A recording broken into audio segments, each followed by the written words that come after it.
आणि ज्याप्रमाणे आजच्या आंदोलनाला मी सर्व पक्षांना हाक दिली होती की पक्ष बाजूला ठेवा, हा हिंदुत्वाचा लढा आहे, तसंच उद्या आम्ही मुंबईमध्ये करतोय ते सोनम वांगचुक आणि अभिजित दिपके यांनी जो लढा तिकडे उभारलेला आहे त्या लढ्याला पाठिंबा देण्यासाठी मुंबईमध्ये मी उद्या आंदोलन करतोय।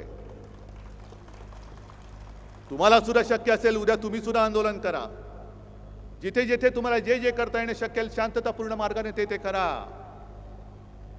अनेकांनी मला विचारलं तुम्ही दिल्लीला जाणार का, म्हटलं जरूर जाईन, पण नुसता कोरड्या शब्दांनी त्यांचं मी समाधान करायला जाणार नाही। पहिले इकडे मी आंदोलन करेन, पहिले मी त्यांना इकडे पाठिंबा रस्त्यात उतरून दाखवेन आणि मग मी त्यांना भेटायला जाईन। कारण सोनम वांगचुक हे 20-25 दिवसापूर्वी, आता उपोषणाला 20 दिवस झाले, त्याच्या आधी 8-10 दिवस म्हणजे गेल्या महिन्यात ते घरी येऊन मला भेटून गेले।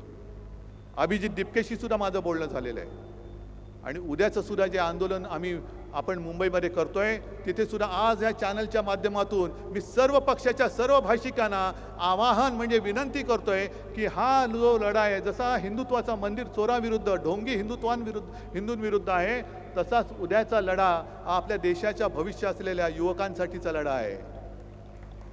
मी तिथे जात पात धर्म मानत नाही, ज्यांना युवकांबद्दल आस्था आहे, ज्यांना ही दडपशाही चाललेली ती मंजूर नाहीये, ते सगळेजण उद्या तिकडे यावेत, हे आमंत्रण मी आज या चॅनलच्या माध्यमातून सगळ्यांना देतोय।